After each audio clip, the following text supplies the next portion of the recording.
আজকের এই ফটোশপ টিউটোরিয়ালে একটি ইউনিক উপায় আপনাদেরকে বলবো, যেখান থেকে আপনি যে কোনো ছবির সাবজেক্ট বা অবজেক্টের কালার পরিবর্তন করতে পারবেন।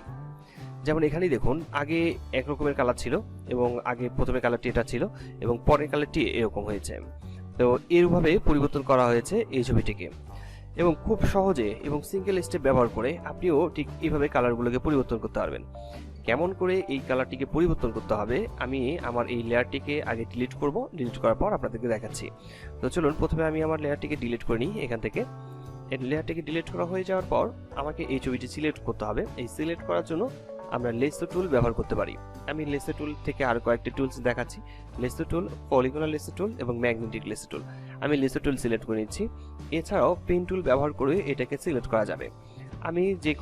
আমি আমার ছবিটাকে যতটুকু জায়গাতে পরিবর্তন করতে চাই কালার, ততটুকু জায়গাকে আমি সিলেক্ট করে নেব। তবে এখানে সিলেক্ট খুব পারফেক্টলি হতে হবে এমনটি কিন্তু নয়।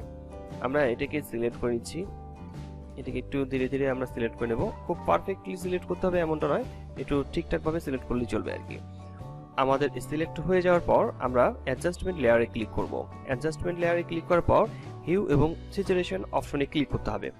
এখানে ক্লিক করার পর আরেকটি ডায়লগ বক্স আমরা পেয়েছি। এই ডায়লগ বক্স থেকে আমরা প্রথমের দিকে এই যে আইকনটা দেখতে পাচ্ছি, এই আইকনটাতে ক্লিক করার পর আমরা একটা আইড্রপার পাবো। এখান থেকে কালার সিলেক্ট করে নিতে হবে। এই কালার সিলেক্ট হচ্ছে যে আমরা কোন কালারটিকে ব্যবহার করতে চাই। এখানে কিন্তু বেশ কয়েকটা কালার আছে, যেমন এখানে হোয়াইট কালার আছে, আবার এখানে নিচের দিকে কালার দেখা যাচ্ছে, এবং হচ্ছে এখানে অনেকটা ডিপ, এখানে একটু হালকা, মানে এইরকম কালার বোঝা যাচ্ছে। তো আমরা কোন কালারগুলোকে পরিবর্তন করতে চাই? আমি চাচ্ছি এই রেড কালারটাকে চেঞ্জ করতে। সেই ক্ষেত্রে আমি এই রেড কালারে ক্লিক করব।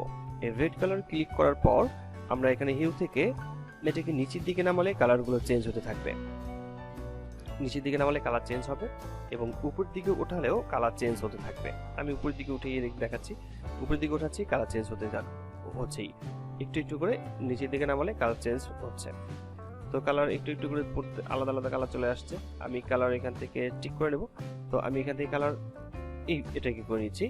এরপর স্যাচুরেশনে ক্লিক, এটাকেও নিচের দিকে নামানোর পর নামিয়ে এটাকেও কালারটাকে অ্যাডজাস্ট করে নেওয়া যাবে। ডিপ এবং হালকা এই দুইটা করে নেওয়া যাবে। আর নিচের দিকে লাইটনেস আছে, এই লাইটনেস থেকেও আমরা এটাকে বাড়াতে পারি এবং কমাতে পারি। তো আমি এখান থেকে লাইটনেসটাকে একটু কমিয়ে নিচ্ছি। এই হচ্ছে মূলত কালার অ্যাডজাস্টমেন্ট। ঠিক এভাবেই ছবির কালার অ্যাডজাস্টমেন্ট করা যাবে এবং ছবির অন্য কোনো পরিবর্তন হবে না। অন্য কোথাও থাকলে, যেমন এখানে চাকার কোনো পরিবর্তন আসেনি এবং চাকার কালার যা আছে ঠিক তাই আছে, এবং আমাদের কালারটাও চেঞ্জ হয়ে গেছে। ঠিক এরকম আগে ছিল এমন এবং পরে হয়ে গেছে এরকম। ঠিক এভাবেই কালার চেঞ্জ করা যাবে। তো আজকের টিউটোরিয়ালটি এই পর্যন্তই শেষ করছি এবং সামনের টিউটোরিয়াল দেখার আমন্ত্রণ রইল। ধন্যবাদ সবাইকে।